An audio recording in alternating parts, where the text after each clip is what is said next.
Hi, everyone. My name is Dr. Tim Brown, and today we're going to be tackling the topic of managing obesity to improve health with a discussion on new drugs and old drugs, and I'll do a little bit of non pharmacology management as well.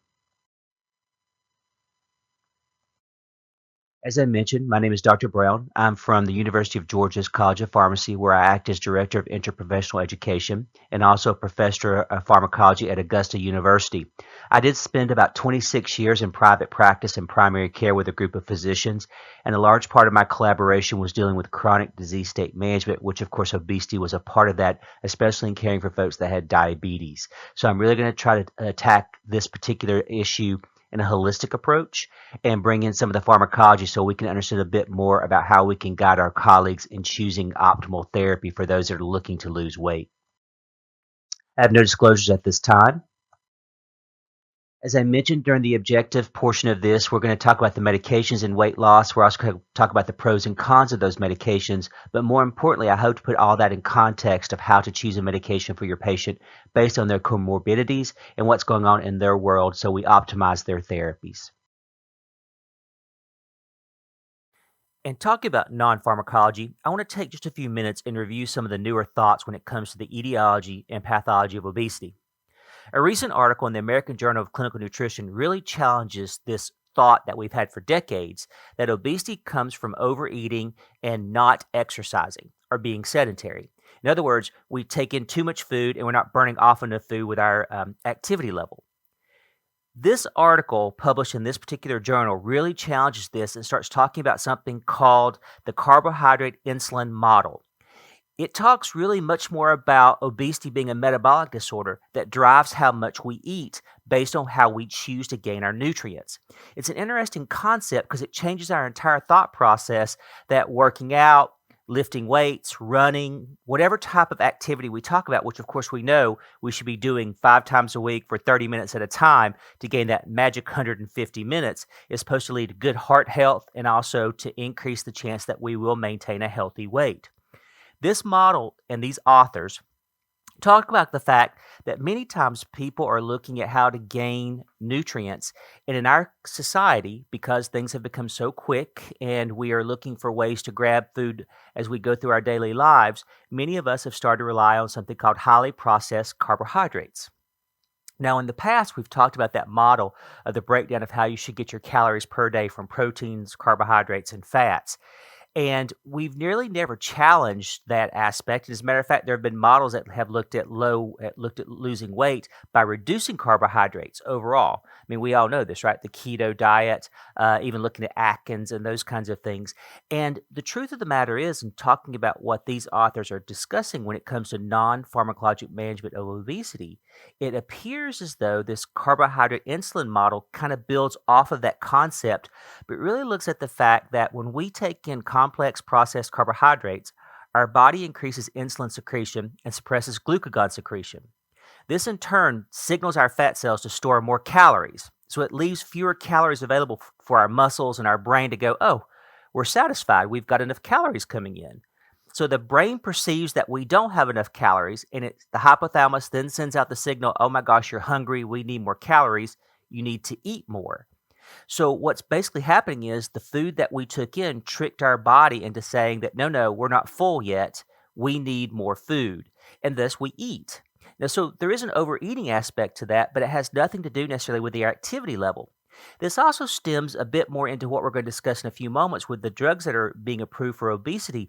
We're seeing a much more broad approach to managing obesity. It's not just about activity level and metabolism. It's also working at the hypothalamus and also working at those hunger centers, making our bodies feel as though we've reached our satiety. That's a big deal because when you talk to people who've gone through gastric bypass surgery or the surgeries, one of the things that you hear them say consistently is, I never knew what it was like to feel full. I never knew when people were saying, oh my gosh, I'm so full, I can't eat another bite, because they consistently felt hungry. They kept eating and eating and eating. So if this particular theory put out by these authors in this journal article still starts out to be true, it really does look at a metabolic disorder of obesity, not just simply people can't get enough when they're overeating because they're overeating and they're lazy, for example, which we all know is not true. There are people who work extremely hard and don't lose weight as quickly as others. So is it because they're missing key proteins or because their satiety centers aren't really where they need to be in the hypothalamus? What is that? So looking at these newer products, which I'm going to address throughout this presentation, really start thinking about this new model where obesity is much more of a metabolic disorder and not necessarily overeating and under exercising. Keep that in mind as we start this whole process. So here we go. Right out of the gate, we have a poll question. What assessment should be conducted for a patient who may be a candidate for weight loss? In other words, what are you looking for to see if they qualify for medications in terms of indications, but also how do you classify them based on these metrics? I'll give you guys a couple of seconds to look at this, deciding which one you like more of the A, B, C, or D.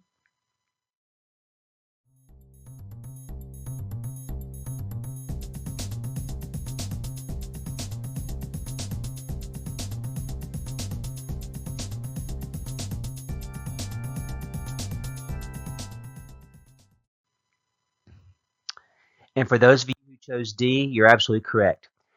FDA indication does look at the BMI much more so than anything else. However, the BMI is not necessarily the one and only thing you can look at because it can be skewed based on where the weight is coming from that's used in the calculation for BMI. So let's talk about this just a step further. Whenever you're looking at candidates, you really have to look at, do they have the comorbids that we're looking for? And if you'll see below under BMI, I tell you that at 27% or greater, you need to have a comorbid condition for them to be talked about in terms of medication use for obesity versus 30% where they can actually get the medications without having the comorbids. The problem with the BMI is this. In the calculation, we're not sure where the weight is coming from. If the weight is due to fat, then yes, it does play a role in what we're talking about. But what if someone is a weightlifter? Then their BMI could be elevated as well, but it's secondary to muscle. That's why looking at waist circumference and waist to hip ratio helps a great deal. For example, with waist circumference, you're looking at women having a waist circumference of greater than 35 inches and men greater than 40 inches. This helps a bit along with the BMI as well. So you have the BMI and the waist circumference working together to tell you that this person is a candidate for looking at obesity management. But also the waist to hip ratio tells you if there is increased fat around the waist. This is a predictor of heart disease and diabetes because it's considered to be visceral fat. This helps you with risk factors as well if maybe they have not been diagnosed with diabetes. If their ratio is higher than what I have listed here, you could argue that they're at increased risk for developing diabetes and maybe pre-diabetic at this point in time. Now, earlier I talked about the holistic approach to obesity. Medications do play a significant role here. We know this, and we're learning more and more about the etiology of obesity. But we also know that this is probably a multifactorial plan in trying to manage or reduce weight. First of all, as pharmacists, we should be looking at a medication history. What other medications are these people using? Is there anything on that list that is hampering or hindering them from losing weight or causing weight gain? Also, realistic expectations. Many people read People magazine every year and it shows these folks on the cover that have lost 100 pounds, 200 pounds. That's great. But the average person does not have that kind of weight loss in a year. In a moment, I'll talk about what percentages we're looking for and what's realistic. Also, you need to talk about how people eat. And quite honestly, this is so above my pay grade. You need to bring in people who have a background and expertise in nutrition and dietary aspects, and they need to be a part of the holistic team managing this patient. This is something that I find that majority of physicians do not know well, and I certainly know that pharmacists do not get a huge amount of training in this either. And then one of the other things is an activity plan. What is safe for this patient to do to increase their activity? There are several things out there with regard to PT, OT, and how they can get involved in those, but also what things can they do on their own. And this is a very limited aspect, especially when someone is morbidly obese. Can you imagine asking them to walk 3 miles a day, for example? You may have to actually be very creative here in discussing how you want to get people involved with physical activity.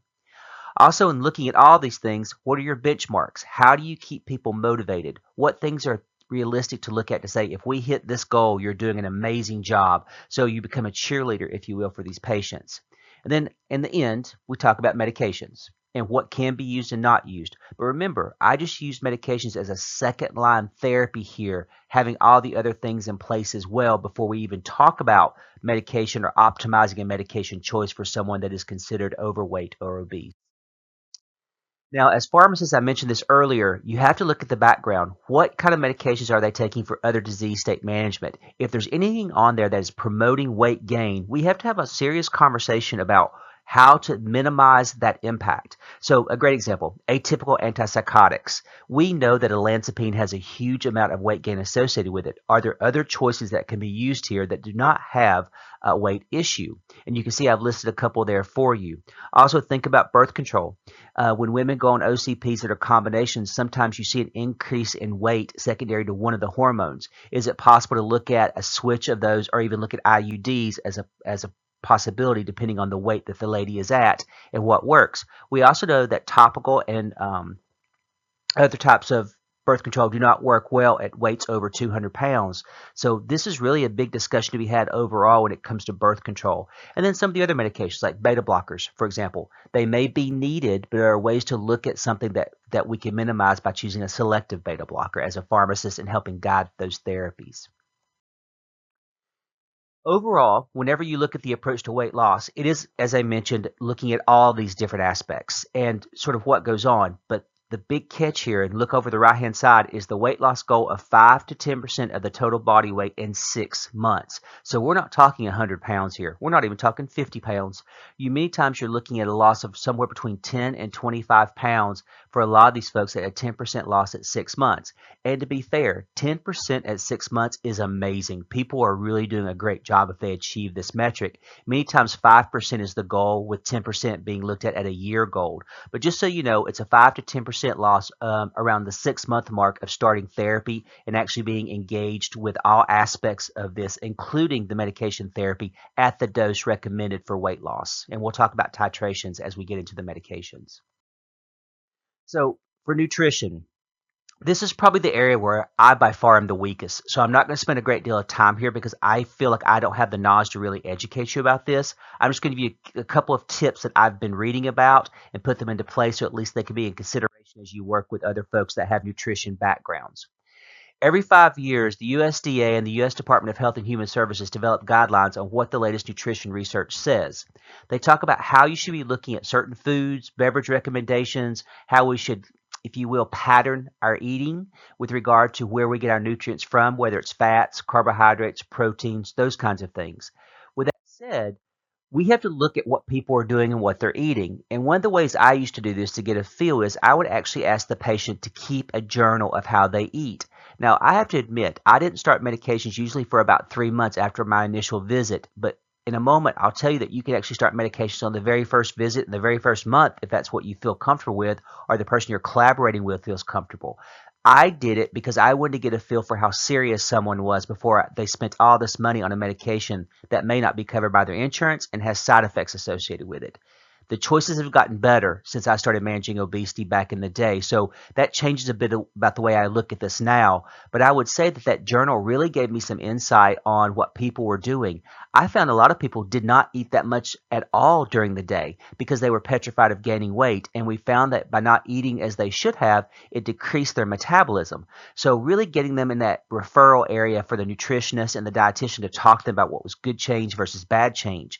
And I will say recent research out of Ohio State is showing us that obesity may not be about overeating. It may be much more about how we take our calories in. For example, there's a big discussion right now that if you take a lot of your calories from carbohydrates, that actually leads to increased insulin in the body utilization, and that promotes cells getting fatty or cells getting adipose. And because of that, the discussion now is, should we be looking at a lower carbohydrate diet? I don't want to say a ketogenic. I think that's too far. But I do think it's worth a discussion about how do we look at folks who are not losing weight, but yet they're not eating as much as you think they are. Is it because they're eating a lot of carbohydrates and their body's just confused and it can't metabolize? And so you can see how this is a whole different world than pharmacy, and you need an expert to help guide you in this because it truly is not something that a pharmacist is trained to do well. Physical activity is another area that we as pharmacists are probably not a big fan, and I'm a big fan of. I guess we all could be a big fan of physical activity, but I don't think a lot of us really have great insight into how to do this other than what we're told. For example, we know that 30 minutes 5 times a week is now the goal for aerobic activity. But did you know that some studies show that lifting weights or pumping iron in the old terminology actually leads to better weight loss than the aerobic activity? So we actually have a lifting program along with your aerobic activity, you kind of get it both ways. There are many people who want to build muscle who tell you do not do aerobic activity every day. You actually set off the way your body gains the muscle by the way your body responds to the physical activity versus the lifting. Again, so complicated, right? And here we're trying to explain to this poor 55-year-old person who's morbidly obese, we want them to do all these things. So really, it's talking to the patient about what they can and cannot accomplish, who they want to work with, and what they can afford to do. Because quite frankly, joining a gym or joining a health center or a class can be cost prohibitive. So what activities are available in your area that you can tune them in with, or within your health system, are there places that you can talk to and send these patients for folks that know much more about activity levels and how to engage in what works for folks that might be overweight or obese? I did put a definition here for us because I wanted to talk about what moderate versus vigorous is, because the moderate is the 5 times per week, and you can see on the left-hand side exactly what those are, including like water aerobics, for example, or playing tennis. Honestly, guys, I would have thought tennis would be vigorous because you're running across the court left and right, crazy, but here they have it down as moderate. On the other side is the vigorous, and please keep in mind that if you're doing this, it could be 25 minutes 3 times a week if it's a vigorous activity versus 5 times a week. So, for example, cross-country skiing. Again, some of this seems kind of crazy, right? Because if I am obese, what is my activity level? How do my knees feel? How are my lower extremities holding up? And quite frankly, some people actually have become obese secondary to other issues. For example, knee pain and reduction in activity secondary to that. Their mental health issues.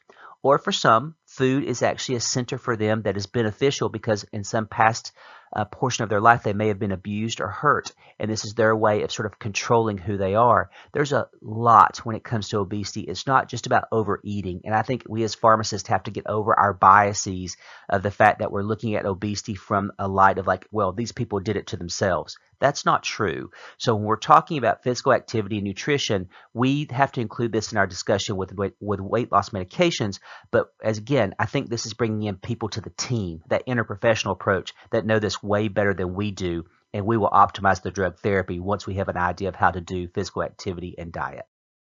I did add this because it helped me in practice to kind of know what calories are burned. It also helped me talking to my patients about what things they could do and they enjoy and where they sort of fit. For example, walking the neighborhood. Many of my patients enjoyed getting together with friends and just walking through their neighborhood, and we talked about what that meant for caloric intake. So, all that said, right? There's things that we don't necessarily handle as pharmacists, but we're still looking at measure of success. And it used to be, as I mentioned, that you would wait 3 months and they had to show some loss before you talked about medications.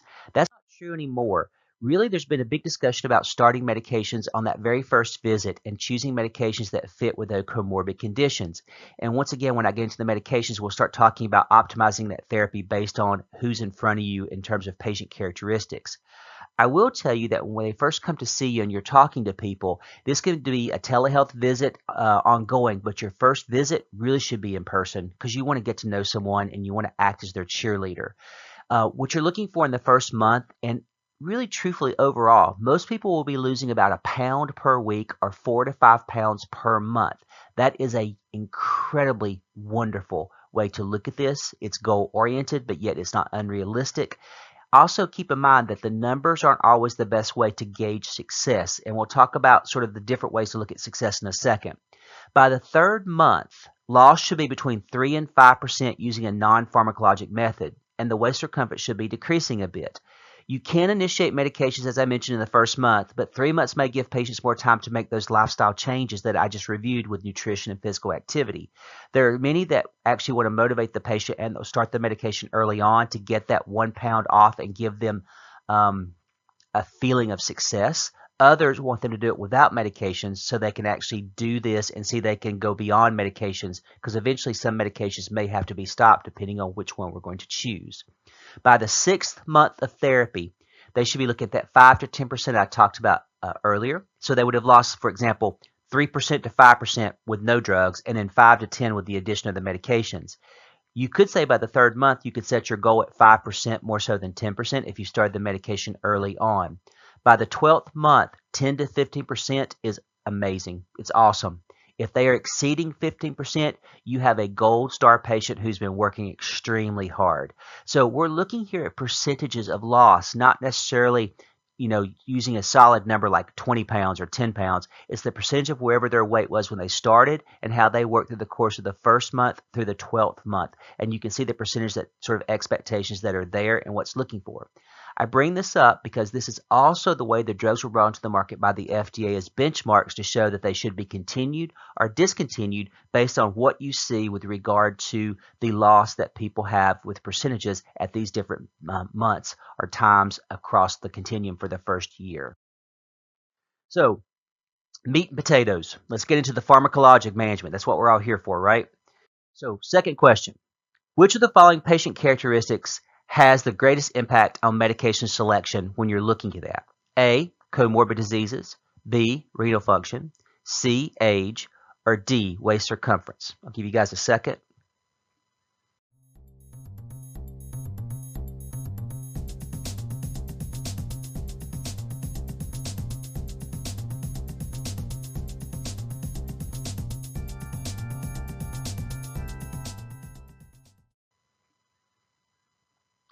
As you're looking at this, please keep in mind, I've said this multiple times throughout the first portion of this presentation before we even got to drugs. So I hope you guys answered A on this one. Many of these medications have contraindications that limit how they are used. However, some of them have impact on other disease states such as diabetes, which means a comorbid condition, you could be actually managing two things at once. So let's break this down. Now, I will tell you, when I was doing the pharmacologic of this, instead of just sort of grouping them all together, I tried to break them down by big categories so you can sort of see by the mech of action how they work and what's going on. That also makes you think, can I use two different products from two different groups? Well, that's not normally what is done, but that's a discussion in the literature of can we add drugs on top of each other, much like we do for hypertension management, diabetes management, and those along those lines. But I'm just going to make a couple of things clear that we don't see a lot of that happening in the clinical world, but I did break it down by broad or bigger topics or bigger mechs of action so you can see where they fit. So the first one is orlistat. It's probably the one that's been on the market longer than all the others with regard to not being a stimulant. This is an interesting take on how to manage obesity because this really plays a significant role in where you get your calories from. So it inhibits GI lipase and reduces the absorption of fat by about 30%. So what happens when you eat a high-fat meal, the body does not get the fat from the meal because this particular drug blocks those calories from being absorbed, but they have to go somewhere. And that somewhere is GI side effects. So this drug has a significant GI side effect profile. If you eat the wrong meal, it's almost like a reward system or a punishment system. If you eat poorly, your body's going to rebel on you and you're going to have a significant GI reaction. Please keep in mind, though, that those who did follow the reward system and chose their calories from a lower fat meal plan, at 1 year they showed an average loss of 8%, and at a 4-year trial it was around 3%, and then you can see how all the other metrics went down as well. I will tell you there was another trial called Xendos, Xendos. It showed 53% had a 5% weight loss over 4 years versus 37%. So this does have impact. As a matter of fact, this is one of the most well-studied products on the market. You know there's a prescription version and an over-the-counter. Ally is the one that's over-the-counter and can be purchased pretty easily between $50 and $60 a month. As I mentioned, the flatus, oily spotting, fecal incontinence, it is really all about the GI side effects here. Also, you'd want to supplement these folks with fat-soluble vitamins A, D, E, and K. So you want to make sure they're on a multivitamin that does contain these because they do lose them overall. I will tell you that 91% of people in the clinical trials had some sort of GI side effect on these products and was the number one reason they discontinued either Xenical or Ally, depending on which trial you're talking about. But to be fair, they are effective when used correctly, and they actually do a nice job overall for the long term. We have data up to 4 years going on into 5 years. The others do not have long-term data like this particular product. Delaying gastric emptying. This is a newer area in looking at weight loss and how to manage obesity. And this group, the GLP-1s, really are the group that came into play. As you know, these initially started as drugs that manage diabetes and remain a huge sector of managing diabetes. Matter of fact, the ADA just moved GLP-1s up to first-line therapy in those people who have cardiovascular disease and those people who are obese. So now if you have a type 2 diabetic patient who actually is coming in for their first visit to start on medications, you don't necessarily have to look at metformin as first line. You could look at liraglutide as first line and add the metformin and go back and forth. Liraglutide by far is the most preferred in diabetic patients because of the cardiovascular impact that it has. But I'm going to give you two GLP-1s here that are indicated for obesity. However, they're going to be under different trade names because it's at a higher dose. And so these drugs, while GLP-1s, are considered weight loss drugs under these brand names. For example, liraglutide, which is Victoza for diabetes, here is Saxenda.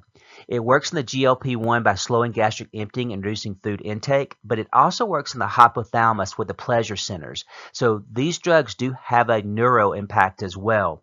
You will also see that the trial showed a 3.9 to 5.2 kilogram loss overall. About 62% reached the goal of 6 to 8% within the year. And also, you're looking at the fact that a lot of people did well with waist circumference decreased by around 3 inches. Earlier, I talked about weight loss, like standing on a scale and seeing the weight come off.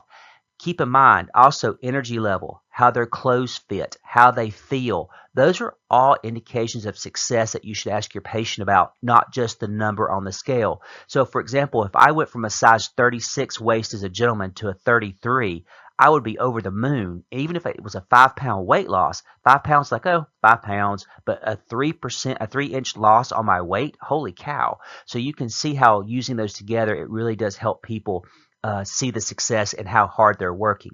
Titration is listed there for you. Notice the maximum dose is 3 milligrams per day. This is a much higher dose than what we use with Victoza. That's why Saxenda is different and only has the indication for obesity. One step further, keep in mind these do have an instance of pancreatitis, 0.3%, so be careful in those that have a background or past medical history of pancreatitis or gallbladder disease. Consider dose adjusting if they're on other diabetes meds by about 50% when you add this on board, especially insulin with a reduction of 20%. I will say in this clinical trials, 1 in 18 did stop due to adverse effects, and the majority of those adverse effects were nausea and vomiting. About 40% can have nausea and vomiting with a GLP-1, but if they can muscle their way through the first 2 weeks, usually it does go away, but it can be significant. I did mention the thyroid carcinoma here in the history. This was found in animal models, not in human models in the clinical trials. However, there is a contraindication at this point. It comes in pre-filled syringes. I think there's about 5 pens in a pack, and that runs about $1,200 a month overall. People you should think about this in, certainly people who have prediabetes, those that are already diagnosed with diabetes on high doses of insulin, those looking at a borderline, as I mentioned, and those on atypical antipsychotics. This may help them lose weight, for example, if they're on that olanzapine we talked about earlier. Semaglutide. We all know this one as Ozempic, but we also know Wegovy has now got the indication for the weight loss. While Ozempic remains the diabetes GLP-1, Wegovy is the one that deals with weight loss, and it works just like Victoza. However, when you look at the clinical trials, they did clinical trials in those without diabetes and those with, and this did outperform Victoza when it came to the weight loss. So Saxenda and Wegovy outperformed Saxenda. On average, 84% achieved a 5% weight loss, 69% at 10%, those that have no diabetes. Those with diabetes, you can see that listed there as well, and you can see the overall weight loss with these were around 15 to 18%. So a much more significant weight loss than what we saw with Saxenda. I will tell you that this has gotten a lot of media coverage, and you can see the titration once again up to the maximum dose listed there, which is a higher dose.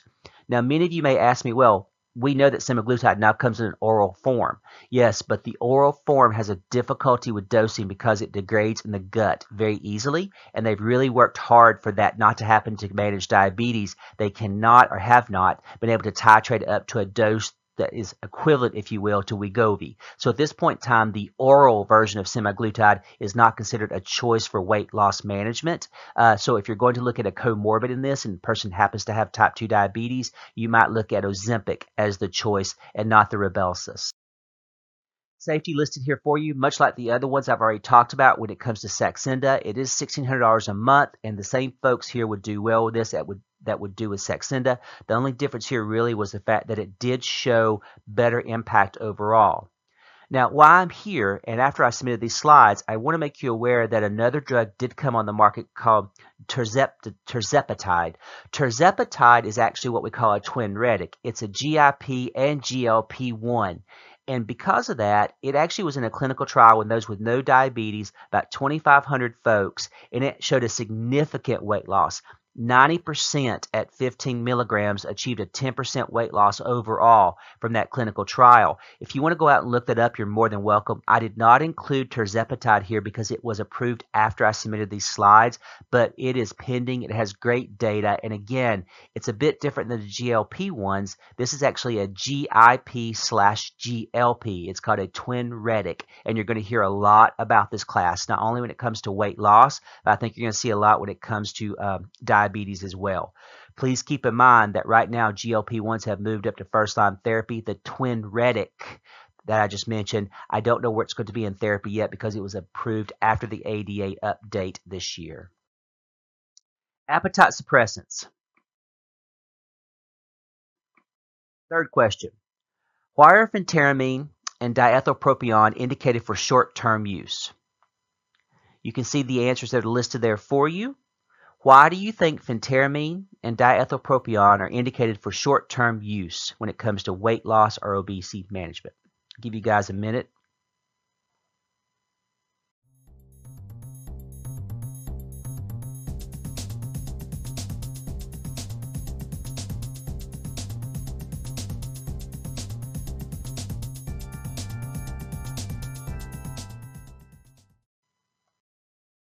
You're absolutely right. The answer is A. These are stimulants, and because of this, we know that they're scheduled products and there can be tolerance that occurs as well as drug dependence. Long-term safety data is not available, and we know that long-term safety can lead to other problems such as stroke and cardiovascular issues. So many places limit the time that you can use these because, truthfully, you don't gain anything. It doesn't reset the body or look at that whole aspect of the way we handle nutrients. What it does is it stimulates the body or increases metabolism. Diethylpropion is probably one of the ones that we talk about the most. Pooled data did show a loss of 4 to 6%. However, after 4 weeks, if not lost 1.8, you should get rid of it. 1.8 kilos. I will tell you this, when you take this drug away at the end of the 3-month time period, many people gain weight back and sometimes gain even more than what they had before. So the lifestyle changes here are very significant when using this. You will please keep in mind that phenylpropanolamine used to be over the counter as a drug called Dexatrim. It was pulled off the market because they saw increased strokes in young women over the years. You guys remember that study that pulled that back. This group of stimulants is in that category. So I do worry about those with valvular disease. I worry those with tachycardia and increased blood pressure, and I worry about those that have a past history of MIs and strokes because I don't think these drugs are great choices. Please keep in mind, here's your dosing. Look at the cost though. I mean, we have $1,200, $1,800, $1,600 for the GLP-1s, and here this is $30. So you can see why this is something that people value in terms of financial, because this is easier for people to grab in terms of money. However, at the end of the day, I think you're really doing a disservice to your patient looking at this as being a long-term effort to help them lose weight. Phentermine, of course, is the one that was in the FinFin program. Some states have kept it on board but have limited it to a 3-month supply. As I mentioned, it's a C4 here. 13% reduction in weight. The trials, however, are much shorter, but this is one of the most studied weight loss drugs in America, yet it doesn't have the data that we see with the others with regard to long-term use. It's really kind of scary because, this is the most prescribed, not the most studied. This is the most prescribed weight loss drug with the least amount of studies for long-term is what I was trying to say. I apologize. The key here, though, is keep in mind we have 5 years of studies with orlistat, and on this one we have limited studies over months, not years. But it is affordable, about $45 a month, and that does make it appealing to people. But I, again, warn you, those folks that have backgrounds of cardiovascular issues, elevated blood pressures, strokes, MIs, AFib, this is probably not the class that I would look at going to. Now, with all that being said, the drug that has really risen in this category above diethylpropion and phentermine is a combination product of phentermine and topiramate. This drug has risen because it actually adds in that GABA aspect. So you have that sympathomimetic agonist or stimulant with a phentermine, and then topiramate brought in the GABA aspect to this. You will notice here that the efficacy is about 8 to about 11% reduction with 70% gain to that goal of 5% loss. Also, one of the key things about this is there's multiple set points or metrics that must be met to move the drug along, and if they're not met, you titrate up forward. Waist circumference was reduced 1 to 3 inches, but look at the dose titration. This is a 24-week titration, a 24-week titration. If they're at goal at any one of these, you can just keep them at that dose. However, if you want to continue to move them up, you actually may get them to a higher percentage loss. So, for example, 3 to 5% at that 6 month, at that 3 month that we're talking about, and then it goes from there. So notice that they've not achieved 5% by the very end of the titration. You're supposed to discontinue this. So this is really important to watch your timing, how it's titrated, how long they're on the product, because you're looking at full effect of the drug over a certain period of time. If they've not achieved 5% by that maximum dose in that period of time, it should be discontinued. I hope that makes sense, because it's not as straightforward as I start a drug at a certain dose and in 3 months they didn't get where they should be, so I can discontinue it. It may take you 24 weeks to get to the actual dose, and then you have to look beyond that 24 weeks to see if they've achieved their weight loss, if that makes sense. Safety listed here for you. This is a controlled 4. There is a pregnancy required. Topiramate can have significant issues on the fetus. So pregnancy test and contraception documentation needs to be in the chart. You need to make sure they're on it. You need to make sure that they're taking it if it is something that they need to be adherent with. If it's an IUD, even better. Adverse effects. The list is so long, it's ridiculous. 1 in 12 stopped due to side effects on this particular thing. So keep in mind that ADRs do have an impact. About $250 a month. Be cautious when it comes to uncontrolled hypertension, AFib, tachycardia, like phentermine before by itself. I mentioned the contraindication in pregnancy. Also keep in mind the history of suicide attempts or ideation. There's some crossover here with topiramate and phentermine. And then also be cautious with CNS depressants and liver impairment. I included Vibonase in this to be complete. This is really only indicated for binge eating and not necessarily obesity by the definition we've been talking about with the other medications. But I did want you to see this because it is being used for binge eating episodes. Approximately about a 5.6% reduction in weight at the end of 1 year. One of the key things here is it does have a titration that moves you from 30 milligrams to 70 milligrams as you need it based on how people respond with their binge eating behavior. Populations that this may have a nice effect in addition with comorbidities, are those with ADHD and narcolepsy. Caution in hypertension, AFib, tachycardia, anxiety, substance misuse, all the things you would worry about when it comes to a stimulant. It is expensive at $400 a month, but by no means is the most pricey drug that we've talked about, which has been the GLP-1s at this point. To decrease cravings. This drug is kind of a outlier simply because naltrexone, bupropion, who'd ever thought to put these two together? But what they found is when you look at Wellbutrin or the bupropion, it works on dopamine norepi reuptake and it suppresses appetite. Very similar structure to diethylpropion, believe it or not. So it has a sort of a stimulant effect without really being called a stimulant. And then naltrexone, we have found, is actually a competitive inhibitor, but somehow in the hypothalamic system, it impacts the pleasure-reward pathways. We're actually seeing this being used in opioid use disorder for people who've come off narcotics, they're drug-free, they're using naltrexone once a month in an IM injection because it tickles those pleasure centers and reduces the cravings for the narcotic. The same is true here when it comes to food. So this action put together between sort of a little stimulant effect and then this pleasure center, you're getting a dual impact from Contrave that kind of looks at a different mechanism of action than anything we've seen before by decreasing the cravings. Although I will tell you that GLP-1s increase satiety feeling and decrease cravings as well. So this one does kind of fit in its own category. Efficacy listed there for you, 6 to 9% reduction in weight. Waist circumferences was one of the best we've ever seen, 2 to about 5 inches on the waist. The others, the average has been about 3 inches on the waist. You must achieve a 5% weight loss by week 12 of maintenance dosing. This is another titration where you're going to titrate over weeks and get them to the maximum dose at the 4th week. So really they will have been on the drug 4 months when you look at that 5% weight loss as a benchmark for efficacy.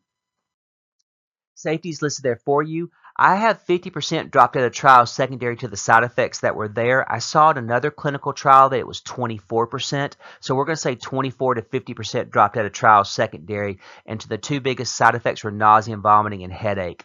There is concern about insomnia. It's difficult to sleep when you're on bupropion. Suicidal ideation because it's an antidepressant. And as we've talked a bit about with the fact this does cause weight loss, dizziness, and their GI effects, it's about $200 a month. I have a lot of people ask me, well, $200, that's a lot of money. Can we split these two apart? Can we use naltrexone and bupropion separately and bring them together? Yes, off-label. The difference is the dosing does not match exactly. Also, the same is true when we go back to Qsymia and looking at topiramate and phentermine. You can break those apart, but the doses don't line up with the way the combination is, and you would bet that's a marketing ploy, right? So if you're going to do that, you have to get as close as you can to the dosing, and also it increases the pill burden for the patient, but it can reduce the cost. So that certainly is something to look at. I've had several people with the Qsymia break those two drugs apart, not as much so with the Contrave. But just keep in mind that when you do that, you really have to play with the dosing and the titration, and you have to have a patient who understands that to really make that impactful or effective. In looking at Contrave and looking at comorbid conditions, those that have smoking or continue to use tobacco products, they have depression. You can actually look at this product as maybe a comorbid getting two disease states with one drug using the bupropion. Be careful if they have a past medical history of seizures because bupropion does lower the threshold for seizures, and uncontrolled blood pressure or heart rate. Bupropion can increase those. It may exacerbate eating disorders, which of course we're not talking about that here. We're talking about someone that has a diagnosis of being obese, so that's not an issue, but you still have to be cautious with it in people like binge eating, for example. Not an option for chronic opioid users, as you would guess with the naltrexone. This is another drug that will delay or decreases cravings by making the stomach sort of feel full. This is not a drug. It's actually a device. It's called Plenity. It's been on the market for 2 years, finally made it to the shelves in the past year, and has been getting a lot of discussion because it's not a drug. So side effects aren't there, right? It's 3 capsules and 16 ounces of water twice a day, 20 minutes before lunch and dinner. And people are like, okay, what does this mean? Well, I describe this as origami. You start out with 3 capsules, you put some water in it, and this thing blows up. When they did it, it actually, if I'm not mistaken, it blows up to some huge amount more than its size, and it basically just fills the stomach up. And by doing this, it causes you to not be hungry, like you just don't want to eat. And you can see this is before lunch and dinner, so it's going to minimize your caloric intake because you're going to feel full faster. The Glow trial, and then there's a Glow EX, they showed 59% achieved that 5% benchmark that you listed there, and the Glow X trial 67%. Overall, about 26% achieved a 10% weight reduction with this. There was some abdominal distension and some GI side effects, and people are like, well, what's it like? I mean, is it problematic? What happens, when it comes to the drug leaving the body? With Plenity, what actually occurs is this. That origami structure that occurs eventually starts breaking down and then just leaves through the GI system without any problems. There could be diarrhea. There could be a little bit of cramping that goes on with it. The people who have used this in the past, or the people in the clinical trials with their confessionals, talked about the fact that they felt like they were full, like they felt happy, satisfied, and so they ate less. Also, side effects were incredibly minimal other than the GI side effects because it doesn't go anywhere other than the GI system, so it's not absorbed anywhere to impact any of the other organs. It's about $50 a month. It is now available, and it is on the shelves, and you're able to get a hold of this, but remember, it is a device and not a drug according to the FDA. So, we just covered the broad categories of weight. So, I'd like to go into a couple final thoughts and maybe some summary about everything that we've talked about today. One of the key things about all this is that managing obesity cannot happen in one appointment.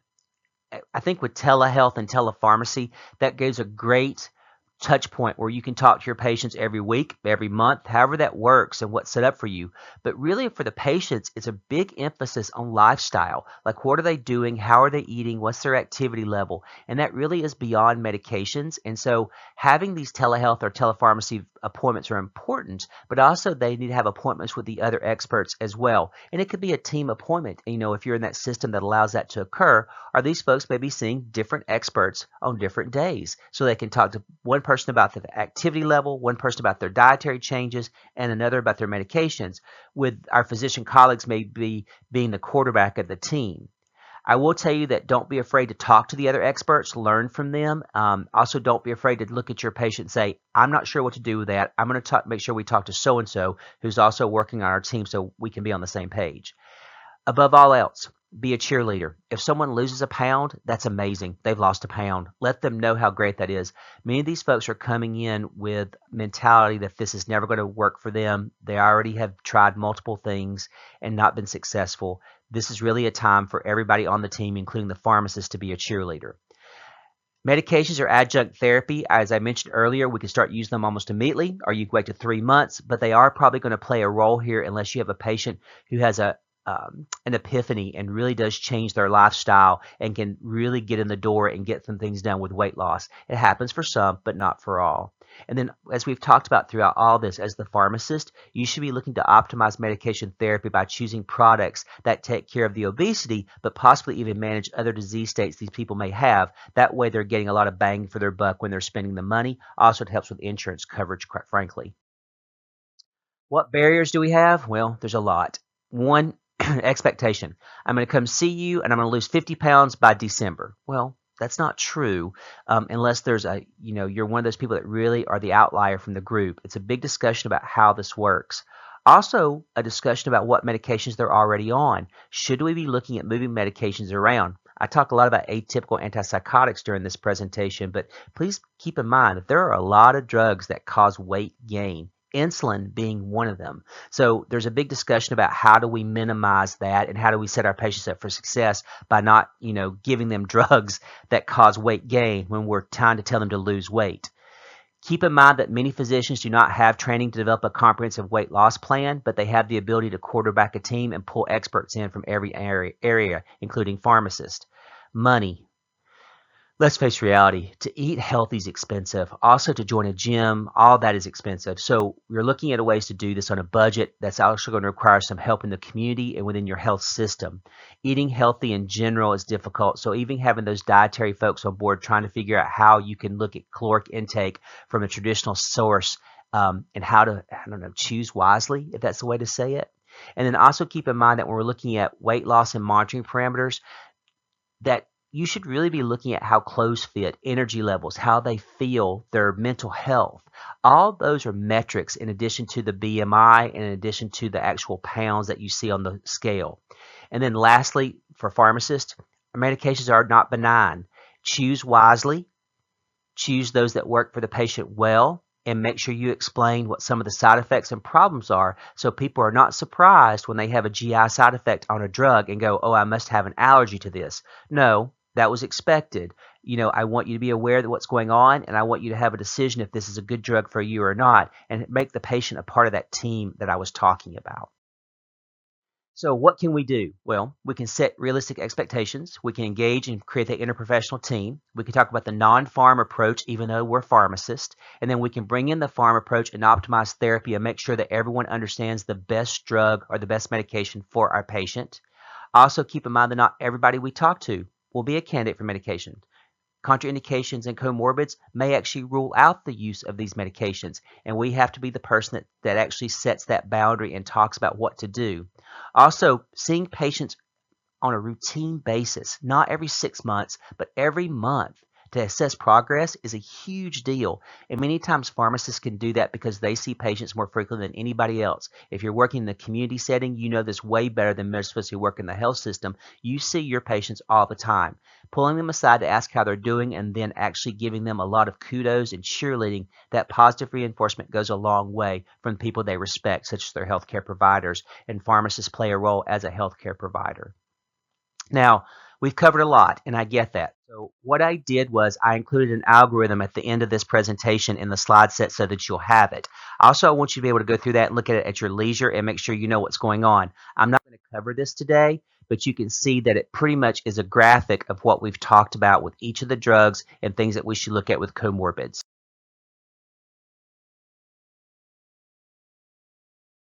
With that said, I want to say thank you for joining today and thank you for listening.